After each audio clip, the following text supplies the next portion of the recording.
Olá, tudo bem? Meu nome é Amália, trabalho aqui no Sei Voz Chica. Eu trabalho junto com a professora Cláudia, a professora Monique e a professora Priscila. E nós escolhemos um tema bem difícil até de falar, que é sobre a inclusão social, né? Que no Brasil, no mundo inteiro se fala muito em inclusão social, a gente escuta falar em vários projetos, empatia, mas no dia a dia não é bem isso que acontece, né? Então, nós trouxemos depoimentos, não conseguimos trazer todos os depoimentos que a gente gostaria de trazer, porque senão o vídeo ficaria muito longo, mas trouxemos um depoimento da Débora, né, uma mulher negra, vencedora, assim, que lutou muito na vida. Temos também o depoimento da Daniela, que é mãe do Nicolas, um cadeirante, e ela vai falar um pouco sobre a dificuldade dela em questão de acessibilidade e até mesmo de preconceito, né? Tem a Thaís, que é a mãe do Vinícius, que inclusive ele foi aqui da creche, uma criança muito amada por todos nós, que ele tem autismo. E tem também o Matheus, que é filho da professora Aline, aqui da creche, né? E ele vai falar também um pouquinho com vocês. Então, assim, não deu para trazer todos os depoimentos em questão de tempo, né? Que a gente não tem. Então a gente quer deixar assim, um alerta para todos vocês, ou vocês conhecerem alguém que carrega esse tipo de preconceito, sabe? Vocês poderem mostrar o outro lado, tentar conscientizar as pessoas para ter empatia com o próximo, pensar o quanto de dificuldade que essas pessoas sofrem, né? Não só negros, pretos, cadeirantes, autistas, identidades diferentes, questão de gordinho, magrinho, tudo assim gera preconceito. Parece que a sociedade nunca está satisfeita, ele está sempre procurando um meio de ofender, né, o próximo, né? Infelizmente é uma porcentagem muito grande no país de pessoas preconceituosas, racistas. Então assim, essas pessoas, se a gente ouvi-las, a gente vê o quanto elas passam de sofrimento no seu dia a dia, o tanto de dificuldade. Tentar colocar em prática essa palavra, né, tão bonita que se fala tanto hoje, que é empatia na vida da gente, né? Então eu e a professora Cláudia, a professora Monique e Priscila, tá querendo deixar um abraço assim muito forte mesmo para todos vocês que passam por algum tipo de problema, de preconceito, e que não deixe de fazer valer o direito de vocês. Lutem, não desista, não abaixe a cabeça, tá bom? Lutem sempre, tá bom? Um beijo bem grande para vocês. Bom dia, boa tarde ou boa noite. Eu sou Débora Almeida, poetisa, escritora, contadora de história. Em 2013 eu publiquei o livro Vozes da Periferia, né, que são poesias periféricas, né, escrevivência. E em 2020 eu tive o prazer de receber o convite da FLUP para compor a reescrita do livro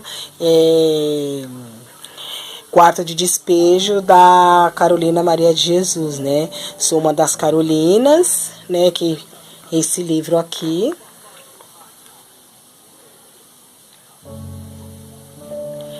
Carolinas, né? O meu conto Pigmalion 70, e Em breve, né, eu vou publicar uma coletânea de livros infantis, aventurecas, né, que são as aventuras da boneca Neca, que é o meu próprio personagem, é uma brincadeira, né, uma troca assim muito bacana. E a minha maior dificuldade são os obstáculos que colocam, né, para nós, escritores preto, periférico. Então, quando você chega num lugar para uma intervenção, para uma inscrição, até uma inscrição que você faz quando você se apresenta, se eu não chego assim, com um carrão, com segurança, com aquela pose, com aquela postura assim de bem-sucedida, sempre fica um mal entendido, né? Então, eu tenho sempre que me colocar para poder ter não digo nem a atenção, mas o respeito necessário, né? Acho que todos nós somos dignos de respeito, né? Todos os profissionais, todas as profissões, mas se você não chega mostrando que é poderoso, que está montado na grana, preto, não é muito bem recebido, não. Mas eu supero, eu tiro isso de boa, né? Aprendi há 12 anos, né, que eu trabalho com intervenção, com contação de histórias, e entro e saio em escolas, em centros culturais. Então eu aprendi, né? Por muitas vezes falo assim, onde está seu carro? Para me manobrar, para me tirar, para me colocar lá na porta e não sei o quê. Mas só para investigar, sabe? Se eu tenho um carrão, se eu sou amena e tal. Mas não, obrigado, eu me deixaram aqui já. E assim a gente vai levando, né? Mas eu quero deixar o recado, né, para os pais e para essa nova geraçãozinha que vem vindo, né? É perseverar, buscar o conhecimento, porque é o conhecimento, é o estudo, é o que nos dá aquela substância para você poder se colocar. Olá, me chamo Daniela, tenho 29 anos, esse é o Nicolas. Tem 8 anos, ele tem paralisia cerebral por conta de uma anóxia no parto. A paralisia do Nicolas é o nível 5, é a mais grave. A dificuldade que a gente tem é a locomoção do Nicolas, né? A gente depende do transporte público, é difícil, a gente fica no ponto, às vezes 1 hora, 2 horas, eles passam e não param, a gente é invisível no ponto, né? E já passei por uma situação bem constrangedora, triste, né? Mas é a realidade, onde eles abaixaram o elevador para o Nicolas subir, o elevador quebrou, o Nicolas em cima, e eu escutei o cobrador falando para o motorista: tá vendo? Falei para você não parar. E isso machuca, isso dói, né? Porque é uma situação complicada, é um constrangimento, né? E tinha muita gente dentro do ônibus. E as pessoas olham pra gente como se a gente fosse culpados. E já passei por outra situação também, onde estava numa consulta com o Nicolas, aguardando. E lá tinha uma criança que olhou pro Nicolas e falou: tia, ele não tomou a vacina, né? Por isso que ele é assim. Então, pessoas que mal informadas acabam passando para as crianças coisas que não é verdade. E o olhar da sociedade com a criança que tem alguma necessidade, que tem paralisia ou outros tipos de necessidade, eles olham com um olhar de preconceito, sim. Tem gente que tem, parecendo que o Nicolas tem alguma coisa contagiosa, sabe? Outros têm medo de tocar no Nicolas, e não é bem assim, né? A realidade é outra. E essas são umas das dificuldades que a gente passa na rua para andar com a cadeira de roda. É complicado, principalmente em rua paralelepípedo, tem muito buraco. O lugar do cadeirante, o acesso, a rampa para subir na calçada para ir para o ponto é difícil também. É muito triste, principalmente na região onde eu moro. É complicado, né? A rua é paralelepípedo, a roda engancha, para ir na consulta, no posto de saúde, é difícil. E no momento eu evito muito usar o transporte público. E quando eu vou usar, eu sempre tenho que estar com outra pessoa para não depender desse tipo de gente, sabe? Porque é doído eu vou usar, eu sempre tenho que estar com outra pessoa para não depender desse tipo de gente, sabe? Porque é doído você estar com seu filho, ir para uma consulta e ouvir esse tipo de coisa. É triste. Mas essa é a sociedade que vivemos. Falam que tem inclusão e no fim não tem inclusão nenhuma. E o que eu peço é respeito, né? E que as pessoas tivessem mais consciência no que falam, do jeito que olham. E que a sociedade melhore nesse posicionamento, né? E é isso. Obrigada pela atenção. Olá, famílias. Meu nome é Thaís. Eu sou mãe do Arthur e do Vinícius. Arthur é aluninho aí da Bel. E o Vinícius também foi aluno da Bel no Vó Chica há um tempinho atrás. Hoje o Vinícius tem 5 anos. E eu vou falar um pouquinho sobre inclusão social aqui na nossa família. Nós descobrimos que o Vinícius tinha autismo tem pouco tempo.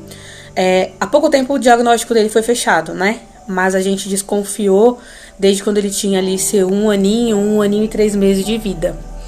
Eu percebi alguns sinais no Vini, né? A falta de reciprocidade, quando alguém falava com ele, quando era pra dar um tchau, ou pra bater palminha na hora de cantar o parabéns, a gente foi percebendo que ele era um pouquinho apático, que ele não dava tanta troca pra gente na hora de se comunicar, mesmo de forma não verbal. E aí acendeu a luzinha e a gente foi atrás de investigar para ver o que realmente era. E naquele momento, quando eu desconfiei de algumas coisas no Vini, eu comecei a falar com a pediatra, pedi consulta com o neuro. A gente fez diversos exames, passamos por muitos profissionais. Alguns sugeriram que eu estava muito ansiosa para o desenvolvimento dele e que era coisa da minha cabeça. Até que a gente encontrou algumas profissionais que Deus colocou no nosso caminho, que deram ouvidos, né, ao que a gente estava vendo de sinais e investigaram a fundo. Um belo dia eu estava num evento a trabalho e uma médica me ligou para falar que tinha saído o resultado, né, de um teste que ela tinha aplicado no Vinícius e que tinha dado positivo para alguma doença, para algum transtorno psicológico do neurodesenvolvimento, que poderia ser autismo, como poderia também ser outra síndrome ou outro tipo de transtorno. E assim, quem busca um diagnóstico, quem faz essa investigação com relação ao desenvolvimento de uma criança, sabe o quão desafiador é e o quão árdua é essa busca, mas Deus foi guiando tudo e a gente entrou nesse processo de entender que o Vinícius realmente tinha algo e de investigar o que era. Passamos por inúmeros profissionais, inúmeros exames, fizemos bastante investigação, conseguimos entrar no Protea, que é um núcleo que atende lá no HC, e a gente conseguiu ter o diagnóstico dele recentemente, de autismo. O nível dele é um nível severo. E é interessante que quando a gente recebe esse diagnóstico, a gente fica um tanto quanto desapontado, desnorteado, sem saber onde ir, sem saber como prosseguir, como cuidar. Mas ao longo do tempo as coisas vão se alinhando, vão se encaixando e a gente vai conseguindo ver uma luz no fim do túnel, né, com relação a cuidar. Hoje a gente está com uma incansável busca de tratamento por tratamento. Estamos acionando órgãos públicos, entramos com recurso para o plano de saúde cobrir também as terapias.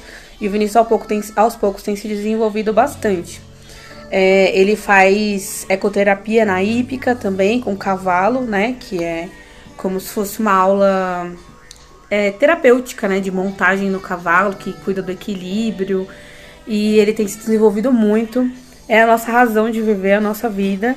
Depois chegou o Arthur para somar e fechar a nossa família. O Arthur ajuda muito ele no desenvolvimento, né? Brincando, interagindo. E nós somos muito gratos pelo Vinícius e pelo Arthur. Esse é o nosso recadinho para vocês. Inclusão social é muito importante. É importante a escola falar sobre inclusão social, as pessoas se conscientizarem, porque as pessoas que são diferentes, autistas ou outras crianças que têm outros tipos de deficiência, adultos, eles estão na sociedade e eles precisam ser validados na sociedade. Então, o Vinícius é meu filho, mas ele não é meu para ficar dentro de casa. Ele tem que estar inserido na escola, inserido no meio ambiente, inserido no transporte público, inserido nos parques, nos lugares onde a gente frequentar. Precisa estar preparado para receber pessoas com as necessidades especiais que ele possui, assim como a acessibilidade para outras tantas deficiências, transtornos e condições que as pessoas apresentarem. Então é muito importante essa conscientização que a escola está trazendo para as famílias, que é muito válido, a gente tem que aprender a lidar com o outro, ter empatia e, acima de tudo, amor com as deficiências e com... Por fim, eu quero agradecer a oportunidade de falar aqui no vídeo, de participar sobre esse projeto de inclusão, de conscientização aqui da escola. E quero me colocar à disposição, se vocês conhecerem alguém ou vocês mesmos precisarem de apoio, de ajuda na busca de tratamento ou diagnóstico. Eu sei agora o melhor caminho a percorrer, porque a gente já percorreu inúmeros caminhos. E quem quiser pode pegar o meu contato na secretaria com a Kate, que eu vou ter prazer em ajudar, tá bom? Um beijo, fiquem com Deus.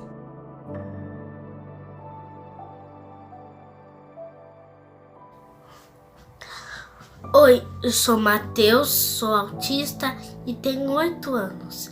Aos 3 anos eu não sabia falar, mas a primeira palavra que eu falei foi cocô. Eu gosto de bater a mão na boca, cantar, desenhar e brincar. Mas o que eu não gosto é de dormir na minha cama sozinho, nem quando zombam de mim.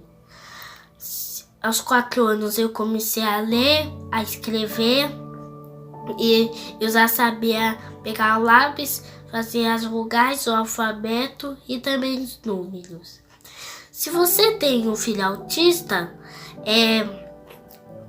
diga para ele que ele é muito amado para Deus.